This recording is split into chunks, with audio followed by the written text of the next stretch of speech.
Testing. Bismillahirrahmanirrahim. Assalamualaikum warahmatullahi taala wabarakatuh dan selamat pagi diucapkan kepada semua. Alhamdulillah, pada hari ini, hari yang penuh barakah, Sayyidul Ayyam, kita meneruskan lagi program kita, iaitu sempena sambutan ulang tahun ke-13 Pengiktirafan Melaka Benda Raya Warisan Dunia UNESCO. Dan di sebelum ni kita bersama dengan Haji Rosli dalam sesi santai bersama Haji Rosli, dan yang keduanya pada minggu lepas kita bersama dengan Cik Gulin dalam demonstrasi masakan tradisional Cengkaruk. Dan untuk hari ini bersama-sama saya Tuan Haji Kamaruddin bin Mat Said bagi kita membicarakan sesi santai warisan bersama Tuan Haji. Dan sebelum saya menyerahkan kepada Tuan Moderator kita Tuan Penceramah kita pada pagi ini, saya akan membentangkan sedikit latar belakang di mana Haji Kamaruddin bin Mat Said adalah merupakan arkitek Anjung Teknik, dan beliau juga merupakan konservator berdaftar dengan Jabatan Warisan Negara. Beliau juga merangkap sebagai pengerusi Persatuan Warisan kita. Dan untuk pagi ini, topik yang akan kita bicarakan adalah bertajuk Jangan Asal Boleh, yang mana ianya akan menceritakan mengenai tata cara konservasi bangunan warisan yang sedia ada di negeri Melaka khususnya. Jadi tanpa melengahkan masa, saya dengan ini menyerahkan kepada Tuan Penceramah kita pada pagi ini untuk majlis yang seterusnya. Dipersilakan.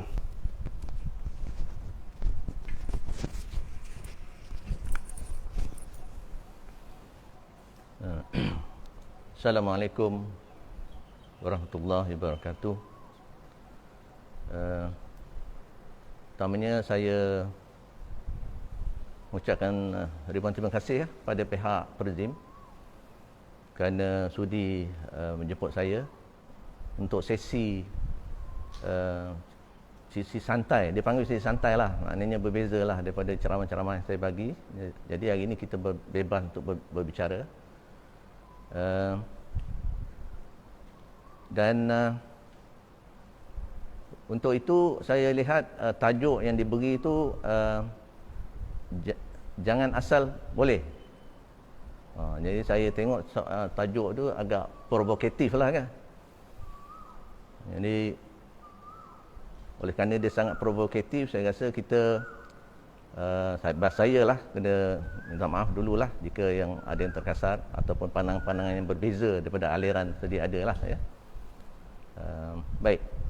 Jadi saya apabila dijemput untuk sama dalam program santai ni, saya dimaklumkan ianya bukan online, bukan dari rumah, tetapi datang ke bangunan State House, atau dia panggil State House. Ada yang panggil State House lah bahasa Belanda, ataupun Government House. Jadi bagi saya bila dijemput ni, saya gembira lah kerana bangunan ini menyimpan banyak memori untuk saya lah dari sudut konservasi. Jadi di mana saya pertama kali terdedah dengan kerja-kerja konservasi. Jadi kalau kita perhatikan bangunan State House ni antara bangunan yang paling bersejarah, bangunan Belanda paling bersejarah di timur jauh ni, Far East. Dibina lebih kurang tahun 1640 begitu. Jadi kalau kita lihat bangunan ini, dia ada banyak layers tau sejarahnya. Sebab bila kita perhatikan di bawah, walaupun kita kata bangunan ini bangunan Belanda, tetapi di bawahnya adalah lapisan-lapisan sejarah Portugis sebelumnya. Dah tentulah Kesultanan Melayu Melaka, dan lepas Belanda kita ada British, dan terus lepas tu Merdeka lah. Baik. Jadi pengalaman saya untuk bangunan State House ni ialah boleh dikatakan ianya adalah projek konservasi yang pertama di Malaysia. Kalau saya boleh kata begitulah, yang menyentuh atau menggunakan perkataan konservasi. Jadi peristiwa ni berlaku kerja-kerja konservasi ni pada tahun 1986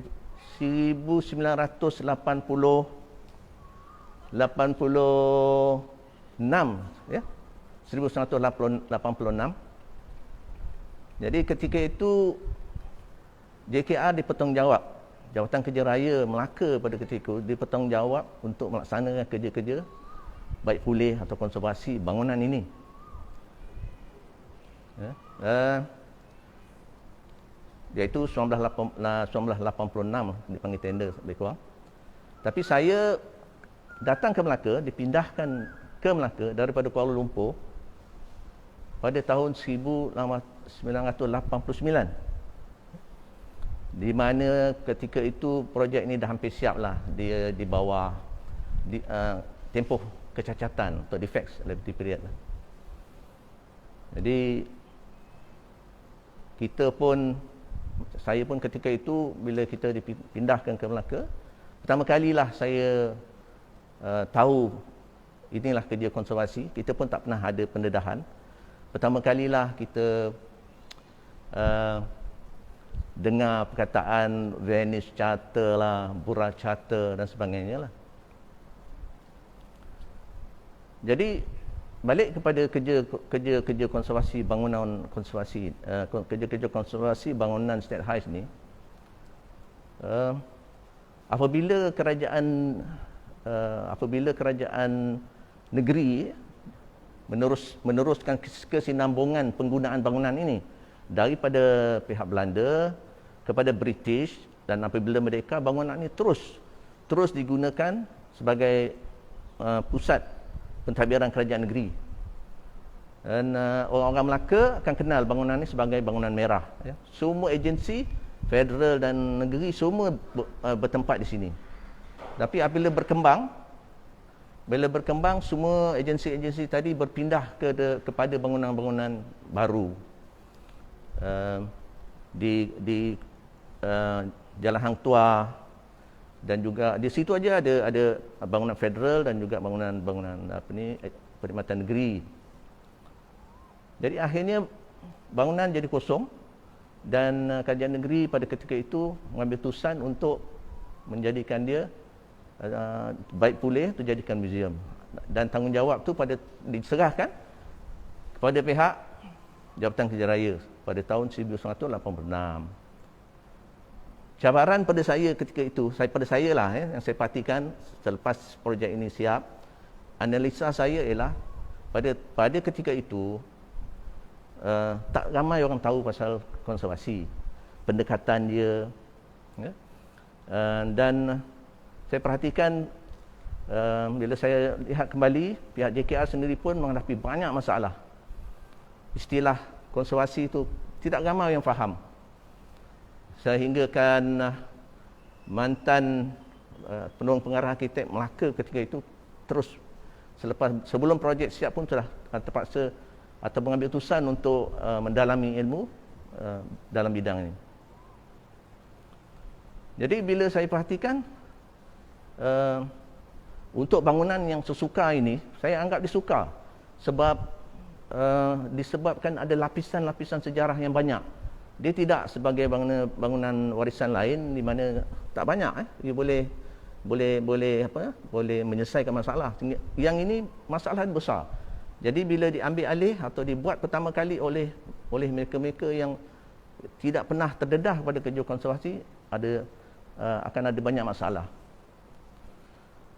Jadi tetapi sebaliknya itu, kalau kerja konservasi ini kita mengambil contoh bangunan ini, dan juga mungkin di Melaka sikit, kita beruntung kerana pada ketika itu ada jabatan yang mengelola, yang mengawal kerja-kerja bangunan-bangunan warisan ini, iaitu Jabatan Museum dan Antiquity pada ketika itu.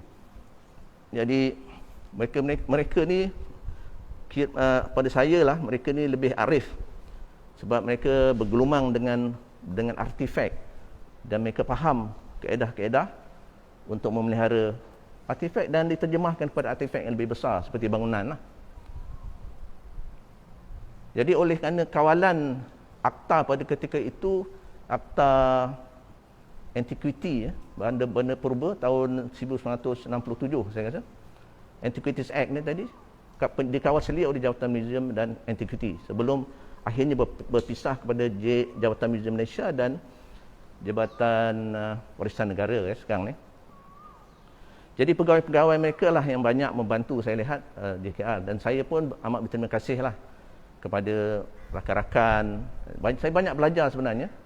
Kalau dalam sesi santai ni, saya rasa tidaklah saya menyampaikan ceramah macam-macam saya biasa buat untuk kursus ya, tapi nak ceritakan sejarah macam mana saya bermula. Jadi kalau kita perhatikan projek ini dengan masa sekarang, perbezaan dia lah hampir 35 tahun. Hampir 35 tahun lah peristiwa ni berlaku, dan dia banyak mengajar saya lah. Dan nama-nama orang-orang lama daripada Jabatan Museum dan Antiquity, yang ada yang mantan-mantan pengarahnya, ya, ada yang dah kembali ke rahmatullah. Kawan-kawan di Melaka, nama-nama besar atau nama-nama pegawai seperti arwah Haji Jalil, ya. Itu semua adalah merupakan sahabat-sahabat saya lah, yang saya berterima kasih juga. Kita dapatlah sikit sebanyak ilmu daripada diorang. Walaupun bidangnya berbeza, tapi pendekatan dia hampir sama lah, ya, iaitu untuk memelihara warisan. Dan Haji S. Nordin, saya kena sebut nama ni kerana inilah sahabat-sahabat yang kita saling bertukar-tukar pandangan dan mendapat ilmu. Dan tidak terkecuali jugalah mantan pengurus-pengurus besar Perzim. Baik. Jadi cabaran dia untuk bangunan ini, ya, kalau kita tengok sekarang bangunan dah siap. Sampai sekarang masih ada lagi. Tetapi pertikaian yang berlaku pada ketika itu ialah kerana ketiadaan ilmu lah pada saya, atau kepakaran pada ketika itu. Tak ramai orang ada pakar. Jadi terdapatlah pelbagai masalah yang berlaku dalam bangunan ini.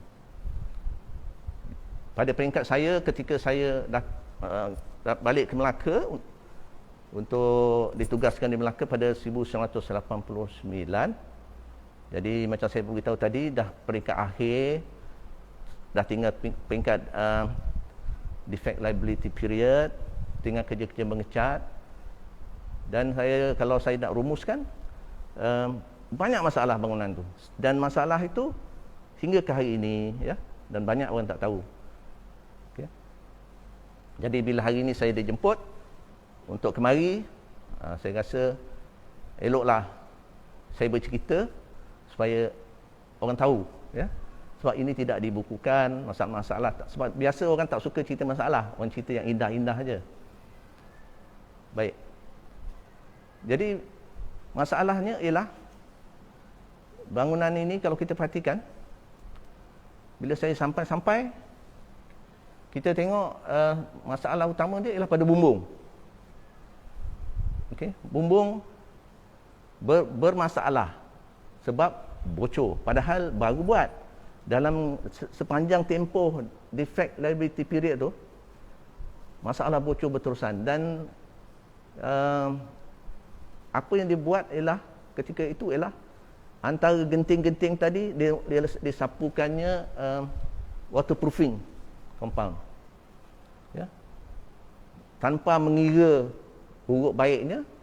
Itu yang telah dilakukan, dan itu merupakan malapetaka lah pada saya kepada projek ni, kerana tiada pertimbangan yang dibuat oleh pihak pihak jabatan lah. Sebab bila kita sapu, bila bocor, ya, masalah bocor bumbung, orang akan tanya kenapa bumbung ni bocor. Bumbung ni ialah bumbung genting. Jadi antara niat dia ketika itu ialah hendakkan supaya genting ni hendaklah dibuat secara buatan tangan. Okey, S profile. genting tanah liat S profile buatan tangan. Jadi tak ada, di Malaysia tak ada orang yang buat. Habis akhirnya yang ini yang saya difahamkan lah, mereka beli daripada seberang, daripada Sumatera.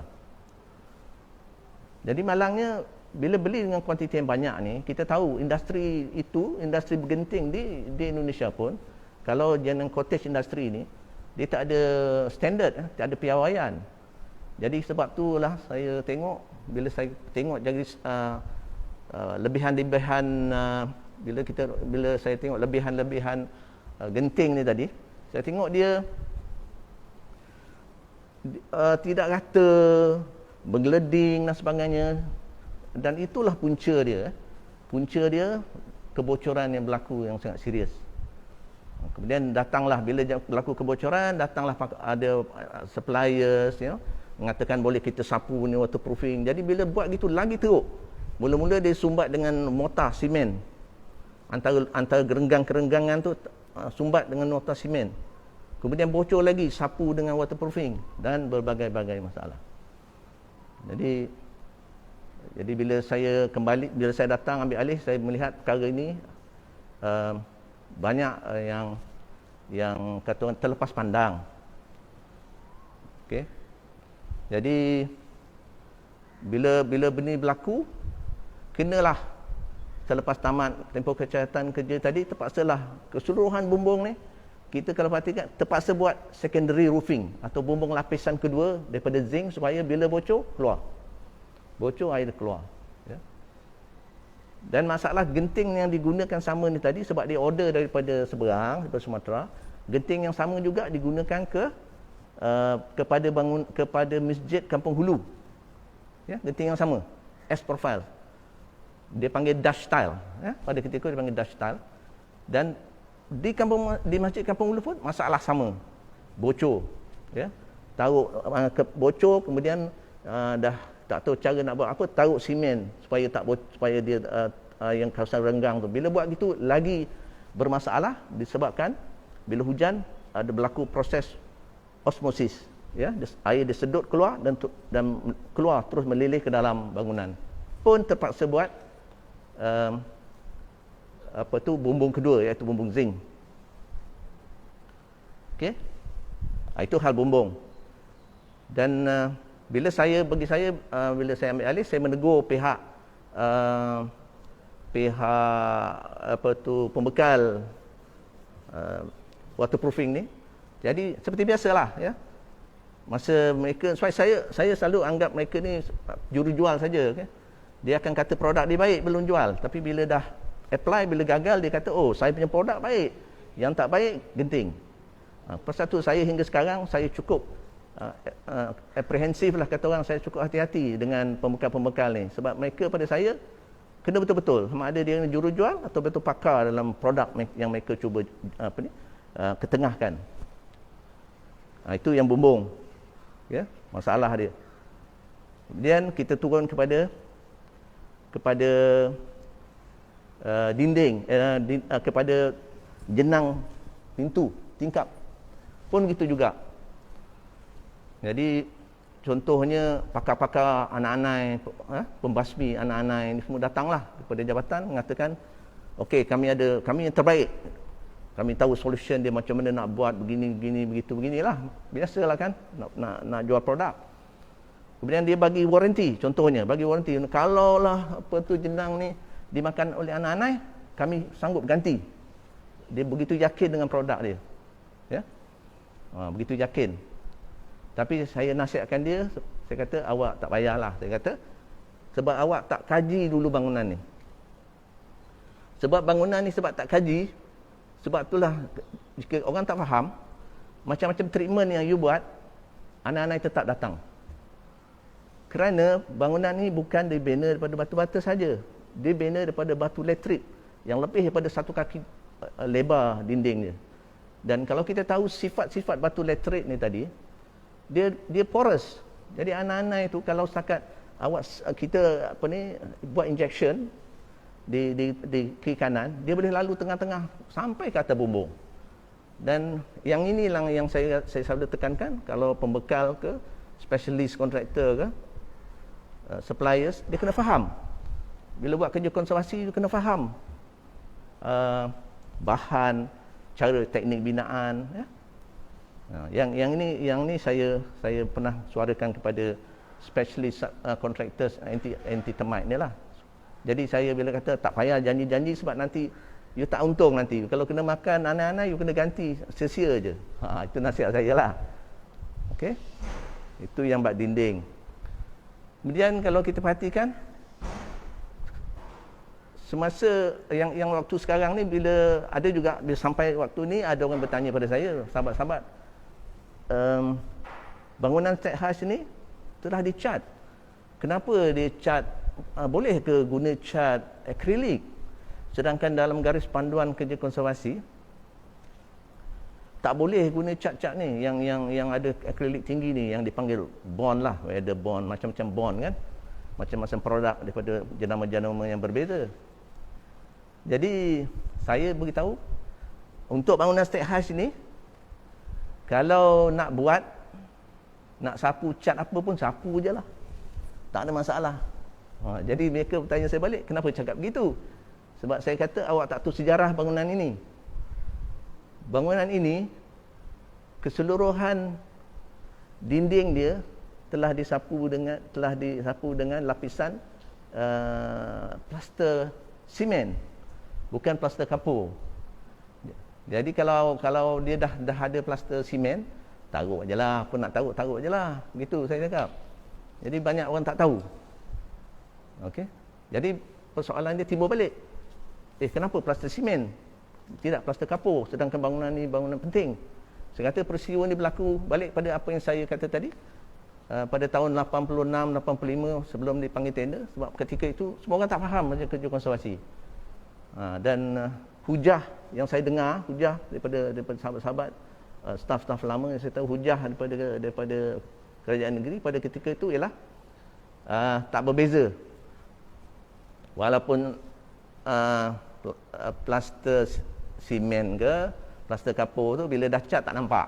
Itu hujah dia orang pada ketika itulah. Jadi sekurang-kurangnya kita dah tahu sekarang, ya, banyak perubahan berlaku. Jadi untuk bangunan yang macam ni, alhamdulillah dia masih berdiri lah. Sebab construction material kuat, kukuh. Satu perkara lagi yang kita kena faham bangunan State House ni ialah hampir kesemua kayu, kalau kita lihat gelegar dia, lantai, semua telah ditukar. Ya. Kita tak ada konsep, kalau kita sekarang kita lebih faham tentang kerja konservasi, yang mana rosak saja kita gantikan, ya. Yang ini tidak, hampir semua telah ditukar baru. Jadi macam satu orang tua yang telah menjalani penukaran semua sekali lah, bahan dalam dia, jantungnya, apa semua dah, untuk hidup terus. Ini sejarah bangunan State House ni. Okey. Dan malangnya kayu-kayu yang digantikan, ya, yang digantikan ni ialah kayu-kayu yang baik. Ada banyak juga spesies adalah spesies kayu jati sebenarnya. Dan kita pelik, dekat sini tak ada kayu jati, di tanah air kita tak ada kayu jati, tapi di bangunan ni ada kayu jati. Dan yang sayangnya kayu-kayu ni telah digantikan dalam proses kerja ni jalankan. Itu yang saya rasa sedih lah, sebab kita tak cukup pengetahuan lah ketika itu, ya, jabatan lah, ya. Jadi kalau orang kata kenapa, macam mana tahu jati, tanya saya balik.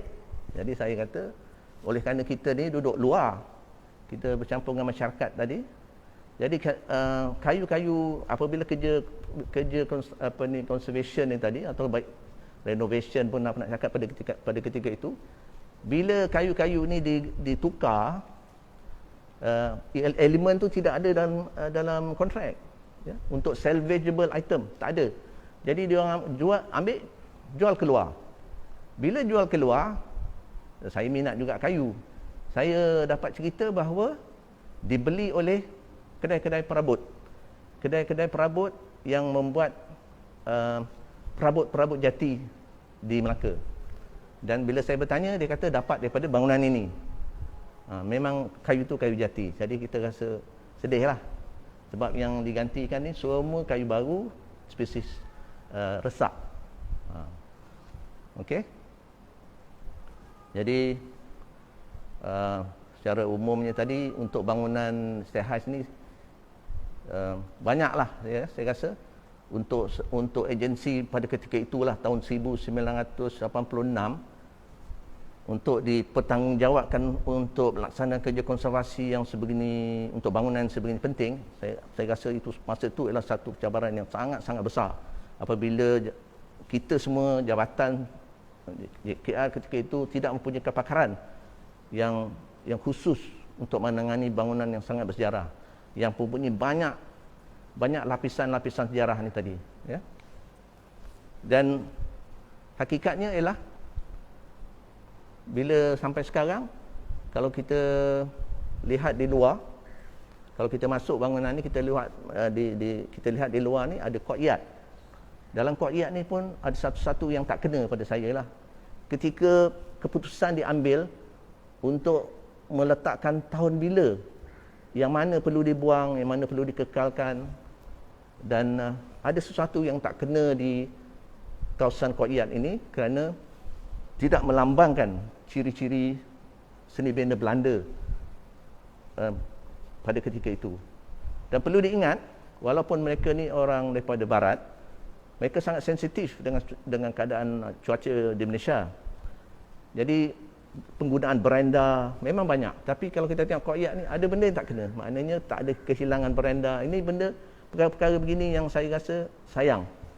Dan mungkin kalau ada peruntukan lain kali, mungkin boleh dikaji semula, melihat apakah kesilapan-kesilapan yang perlu diperbaikilah untuk bangunan ini. Okay. Lainnya, apa yang kita boleh belajar daripada bangunan state house ini ialah kaedah pembuangan surface water, ya. Air hujan kalau kita tengok tiap bertakung dia terus keluar, dan kita malangnya kita tak dapat tahu kat mana keluar, sebab dia memang keluar terus ke Sungai Melaka.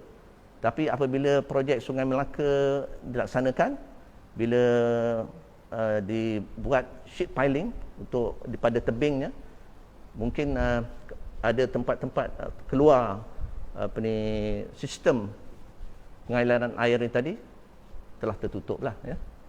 Tapi itulah antara keistimewaan bangunan warisan state house ni. Lain, saya berpendapat kalau kita lihat juga pendekatan-pendekatan untuk baik pulih kerja konservasi di state house ini, masalah utama macam saya cakap tadi bocor, dan mereka pun baru buat, ya, selepas saya tinggalkan jabatan. Kerja baik pulih terus berjalan lah. Tapi kalau kita mengikut sejarah, kalau masalah kebocoran pada bangunan ni pun kalau dibina tahun 1640, 1640, dikabarkan 20 tahun lepas tu Governor duduk di sini, dan masa itu pun ada penulisan mengatakan bangunan ini bocor, dan seterusnya. Daripada dulu memang bocor. Okey. Tapi alhamdulillah sekarang mungkin dengan penukaran baru ni dah bertambah baik. Baik. Untuk bangunan ini, antara yang saya nak berkongsi ialah yang dia sangat relevan dengan sampai sekarang, iaitu yang laksanakan kerja konservasi ni biasanya profession dia satu je, iaitu arkitek yang mengepalai dia. Tapi profession lain, arkitek kemudian dijadikan nak ditenderkan, QS masuklah, yang lain tu kurang, profession lain kurang faham, ya. Maksud saya, macam di bangunan ini, dindingnya hampir lebih daripada 1 kaki, dibina daripada batu laterite. Dan mengikut rekod, bila projek ini dah siap, saya gali, saya tengok balik rekod, ada kerja-kerja pengukuhan Yang ini sahabat kita, umpama jurutera. Jurutera dia tak faham. Jadi jurutera dekat sini memang banyak rongga. Bangunan lama banyak rongga. Jadi dia tak faham, jadi dia takut akan rongganya. Bila perkataan void dia takut. Jadi penyelesaian piawai, standard punya solution dia pump in grouting. Saya difahamkan, saya baca dia punya nota, pump in grouting, sehingga terpaksa berhenti sebab dah tak cukup duit. Yang ini yang saya rasa sahabat-sahabat kita jurutera perlu kita embrace dia orang supaya dia sama faham, supaya kerja konservasi ni tak disalah ertikan lah. Sebab bila banyak orang kata kerja konservasi ni mahal dan sebagainya. Inilah yang kita perlu war-warkan. Selepas 35 tahun kalau kita fikirkan balik, dan kalau ada sahabat-sahabat dalam industri konservasi ni, kalau umur 50 rasa dah lama, dah cukup tua. Bayangkan masa 1986 semua yang umur 50 tahun sekarang ni belum ambil PMR pada ketika tu. Begitu lamalah sejarah bangunan ini mula dilaksanakan. Okey, itu part yang pertama.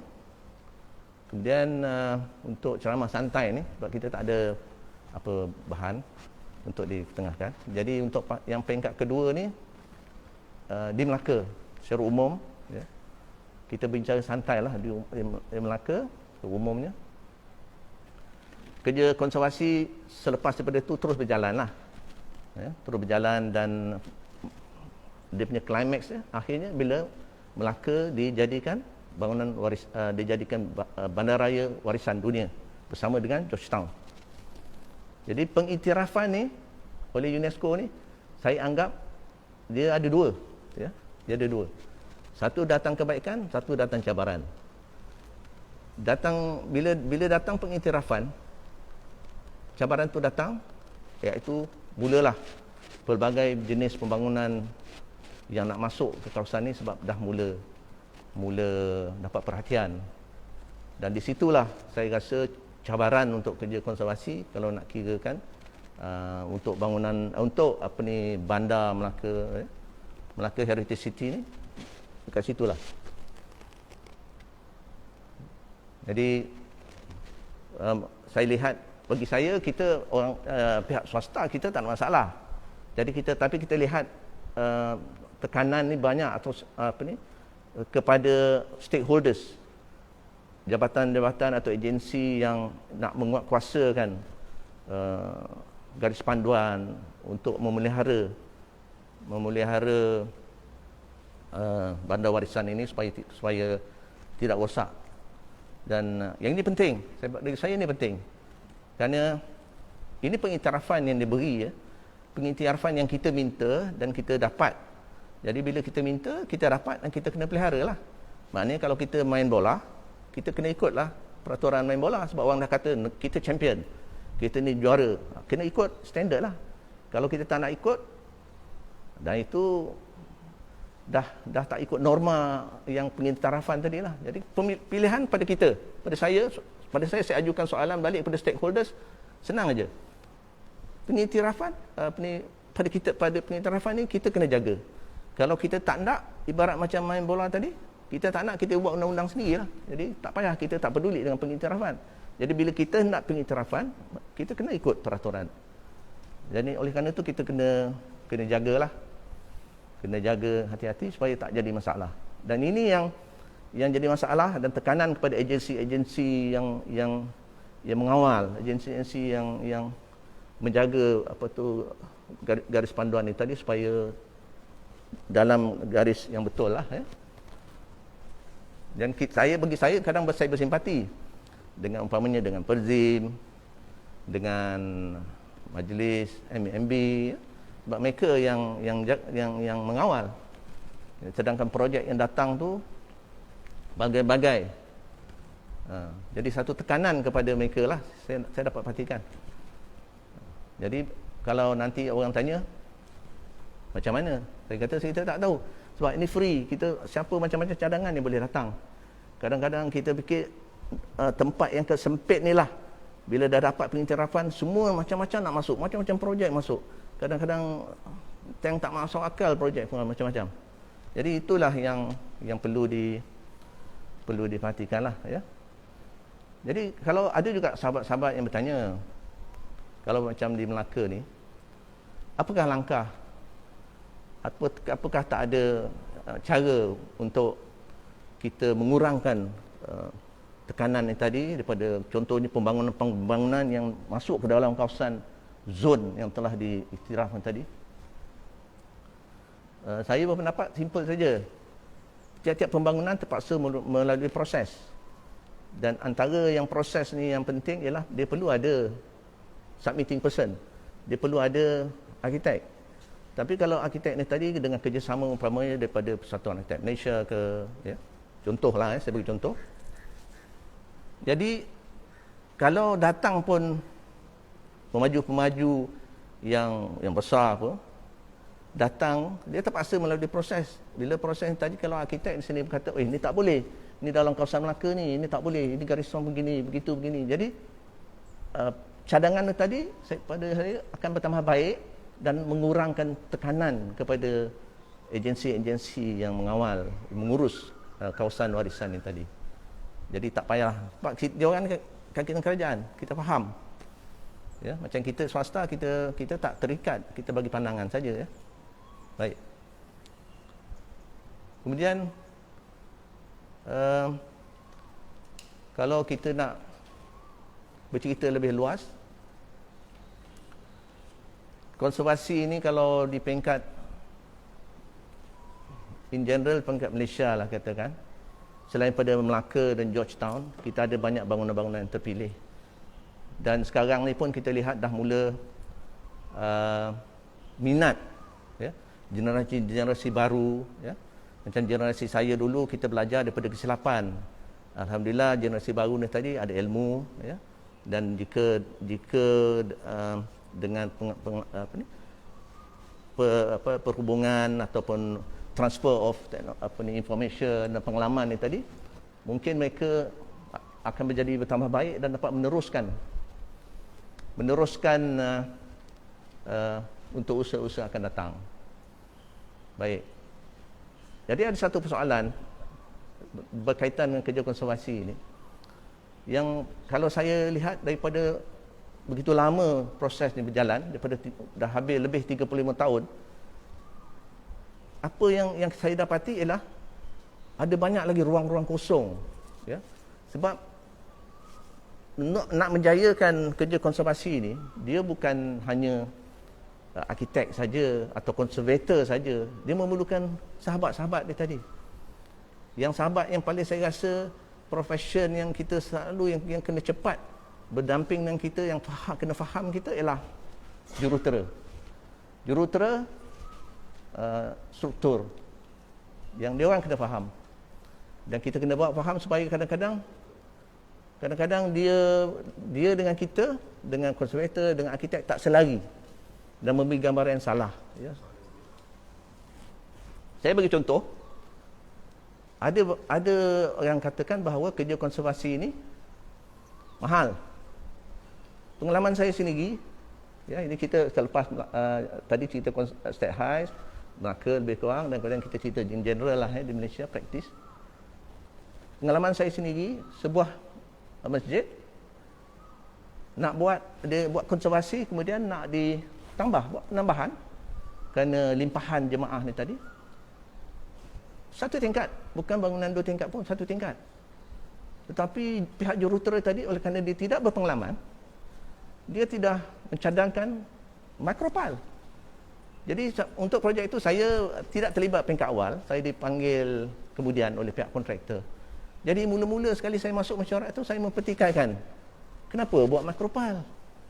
Dan soalan saya itu, saya nampak perubahan air mukanya kerana jurutera tak suka kerana saya mempertikaikan kajian dia orang dan sebagainya.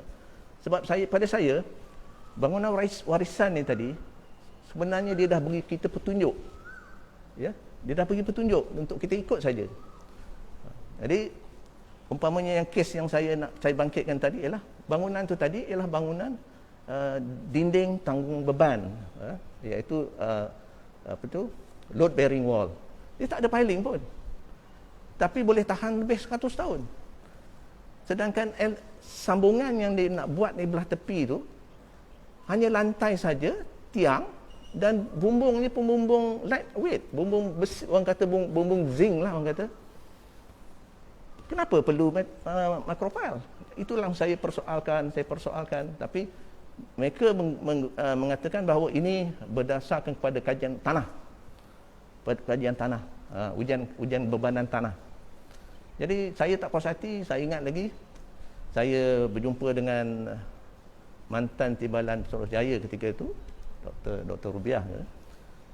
Saya ni jadi batu api jugalah. Saya cerita, akhirnya minta dikaji semula dan tak perlu lagi. Tak perlu buat makropiling. Dan jimat hampir 1 juta. Dan saya faham jurutera itu akan marah saya. Tapi pada saya, ini bukan berkaitan dengan wang ringgit saja. Ini berkaitan dengan prinsip. Ya. Dan bangunan-bangunan warisan ni tadi, dia bukan hanya untuk kita lihat dari sudut warisan, tetapi sebenarnya dia mengajar kita. Dia mengajar kita berkaitan dengan cara binaan, bahan binaan. Dan itu yang saya kata, lagi cepat kita dapat embrace, kata orang embrace, membawa masuk jurutera-jurutera yang faham tentang kerja konservasi lagi baik, sebab kita dapat menjimatkan kos supaya dia tidak berfikir berasing dengan konservator dan arkitek. Ya, bila ada penjimatan kos ni, percayalah, jadi gambaran yang katakan bahawa kerja konservasi ini mahal, dapat kita tangkislah, ya. Baik,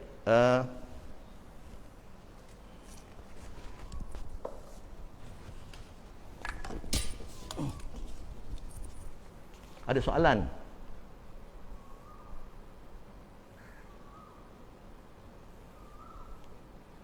Okey, soalan yang pertama, siapakah antara pakar rujuk dalam konservasi bangunan warisan di Melaka sekarang ini?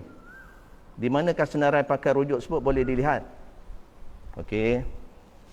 Jadi kalau nak kata pakar rujuk, kalau di Melaka, untuk yang penanya soalan ini, boleh rujuk kepada Perbadanan Muzium Melaka ataupun kepada MBMB, Majlis Bandaraya Melaka Bersejarah, ya. Mereka ada senarai dia. Itu peringkat Melaka lah. Kalau nak peringkat nasional, pihak Jabatan Warisan Negara, dia ada senarai konservator lah, yang diiktiraf. Okey, ada dalam website dia, orang boleh lihat lah.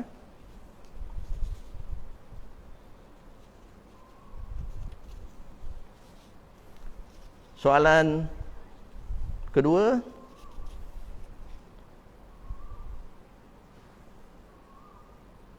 apakah panduan yang digunakan untuk penentuan konservasi atau baik pulih masih mengekalkan keaslian asal bangunan? Berapa peratus pembaikan yang dibenarkan supaya keaslian dikekalkan? Okey. Jadi soalan ni soalan yang subjektif lah. Ya. Macam saya sebut bangunan ni tadi, keputusan perlu dibuat pada peringkat perancangan. Macam bangunan State House ni tadi, contohnya saya suka sebab dia ada lapisan sejarah dia, daripada sejarah Portugis, ada Belanda, ada British, dan lepas tu, lepas kemerdekaan. Dan keputusan nak buat ialah nak kekalkan era mana. Itu keputusan yang perlu dibuat pada peringkat kajian. Dan adakah tahun sekian perlu dikekalkan. Sebab kalau kita buang semua, kita kata, contoh bangunan State House ni lah, kalau kita nak kata okey, kita nak kembalikan, kita nak buang macam asal, silap-silap dah tak ada bangunan ni, tinggal Portugis punya era saja. Jadi keputusan tu adalah keputusan pada peringkat kajian. Baik. Dan memberi gambaran yang terbaik pasal untuk bangunan tu. Maknanya penambahan-penambahan, kalau kita lihat penambahan-penambahan berlaku daripada asal, dan penambahan-penambahan ini yang tidak membawa erti atau merosakkan keseni binaan keaslian bangunan tu, ini yang kita buang. Ya, itu sebagai garis panduan umum lah.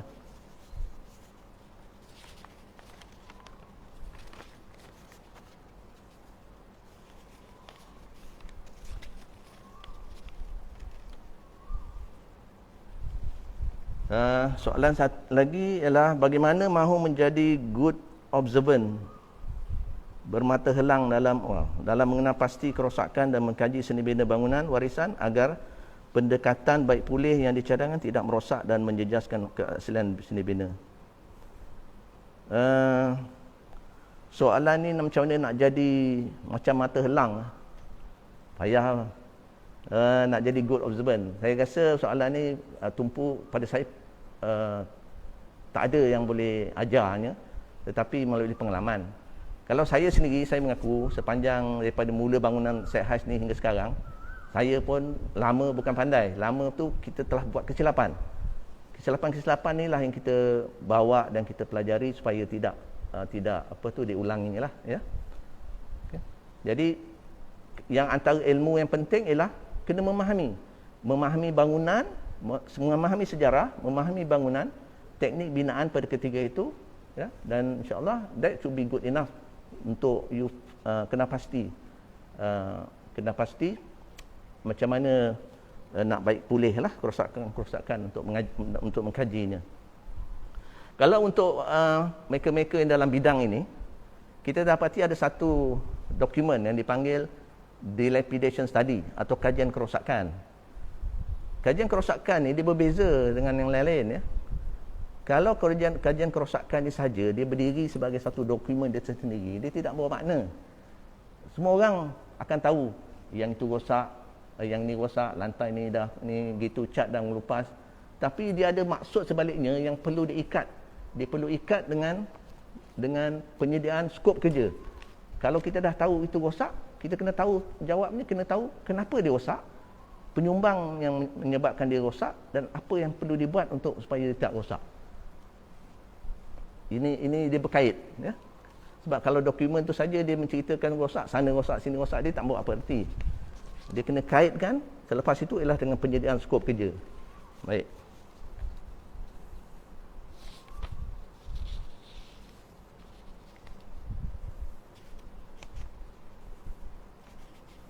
Baik, ada soalan juga berkaitan dengan menjadi konservator. Ada bertanya saya macam mana jadi konservator yang baik. Padahal simple saja. Konservator, kalau kerja konservator, dia ni, ya, pengalaman saya lah, ya, bukan hanya theoretical, ya, teorinya begitu begini, dokumen ini, bukan. Dia lebih pada tu. Seelok-eloknya seorang konservator ni tahu bangunan yang dia nak, yang dia terlibat tu macam tapak tangan dia, ya.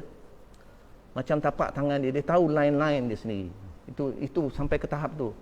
Jadi saya alhamdulillah dengan umur yang begini pun saya diberi kesihatan. Saya masih lagi kalau diberi kesempatan saya panjat bangunan, masuk dalam siling. Itu tugas saya. Saya masuk sebab bila saya dapat tengok dengan mata kepala sendiri, saya dapat lihat kerosakan dia. Yang itu yang cabaran kepada bakal-bakal konservator pada saya. Sanggupkah kita bersusah? Sanggupkah kita susah kotorkan pakaian kita untuk buat kerja-kerja macam ni? Nah, itu cabaran dia. Jadi kalau nak pakai cantik duduk bawah harapkan orang, memang payah. Ya. Itu yang membezakanlah pada saya. You kena sendiri tahu. Dan ini merupakan pelajaran yang saya belajar daripada mantan-mantan pengarah Jabatan Museum Antiquity dulu, pegawai dulu. Pernah satu projek di tahun 1990-an, ya. Di bekas runtuhan gereja St. Paul. Masa itu belum ada lagi Jabatan Warisan Negara lah, ya.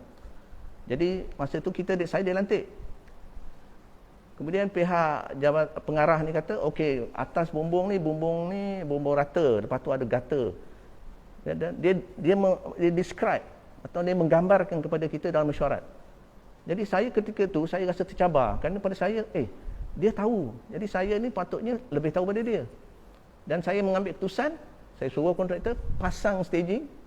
Ya, masa tu memang tak ada, memang tempat tu pun tak boleh akses untuk skylift dan sebagainya. Kita pasang staging, saya terpaksa panjat nak puaskan hati supaya tahu sendiri, ya, walaupun bahaya, tinggi, panjat untuk naik ke bumbung tu, dan saya tahu.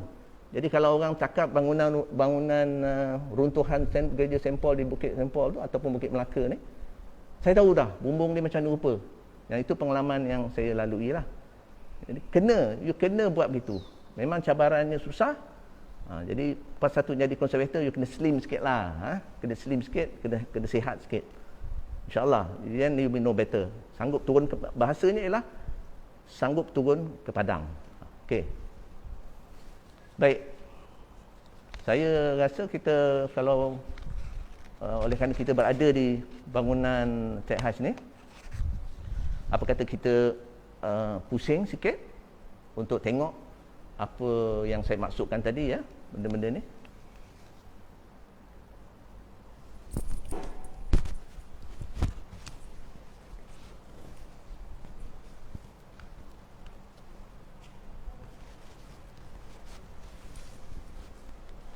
Okey, kalau kita tengok ni, kita tengok ke semua beam ni, beam kayu, gelegar kayu ni, gelegar lantai ni, semua ni baru.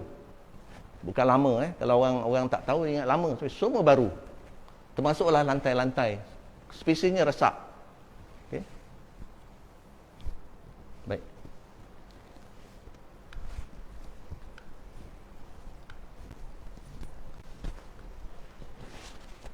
Ya, semua ni ya. Yang ini saya nak tunjuk yang ini. Ini gambar lama. Okey. Kalau kita tengok gambar lama ni, inilah keadaan ya. Bangunan Tech Hajj dulu. Semasa tu kalau kita lihat, dia pakai V-tile, bukan S-tile. Kemudian kita kalau lihat ni, okey, banyak orang yang bertanya, saya pun dulu bertanya, kenapa benda-benda ni konkret ni dekat bumbung ya? Sedangkan kenapa kalau tak ada ni kan cantik keliling. Jadi tujuan dia sebenarnya untuk maintenance. Jadi orang boleh letak papan di sini dan boleh betulkan kebocoran. Kalau kita lihat di mana ada bangunan V, bumbung V-tile, inilah keadaan dia. Okey, so lain kali dah tahulah kenapa. Baik, kita cuba masuk sini.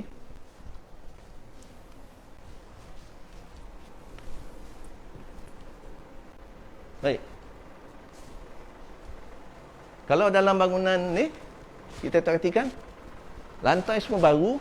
Kalau kita nak perhatikan yang antara dinding ni, kalau kita lihat kayu yang beam yang tinggal tu, itu asal. Itu saja yang asal. Yang lain semua baru. Okey.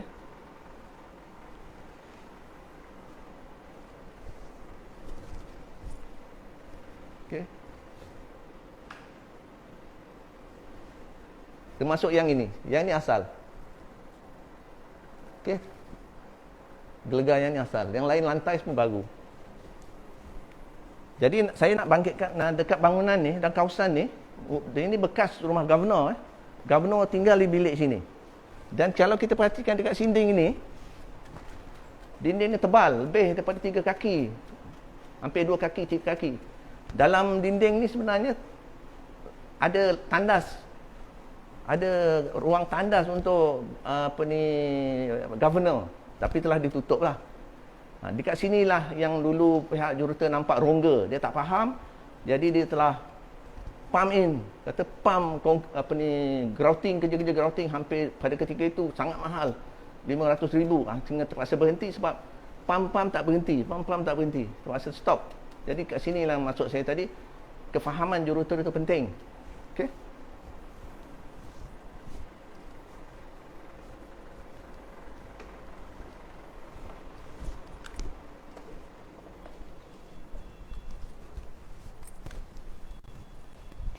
Saya rasa kita keluar untuk kita habiskan.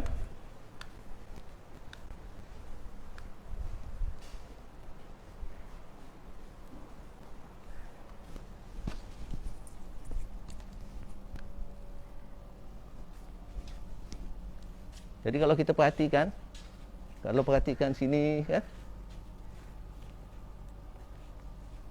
Yang ini yang saya maksudkan tadi, dalam apa tu, di kawasan courtyard ni ada yang tak kena lah. Maknanya dia tidak terdedah begini. Kajian perlu dilihat supaya sebenarnya ada lagi apa tu, mungkin koridor di keliling ni, di pandangan saya ya. Jadi tidaklah terdedah sangat ke kawasan-kawasan hujan merosakkan lantai-lantai semua. Jadi kepada semua, saya rasa saya akhiri acara santai pagi ini. InsyaAllah kalau ada kesempatan kita bertemu lagi lah. Dengan itu saya ucapkan banyak terima kasih. Assalamualaikum warahmatullahi wabarakatuh.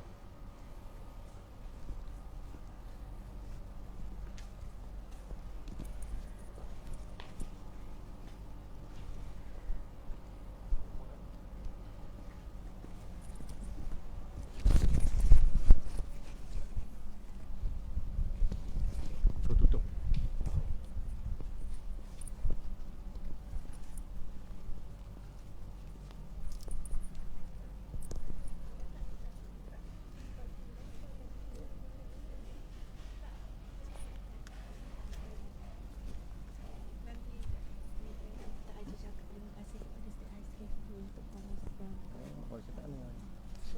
Boleh.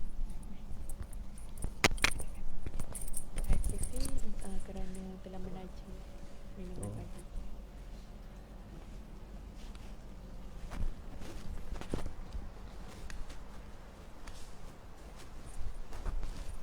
Okey, ada satu akhir kata.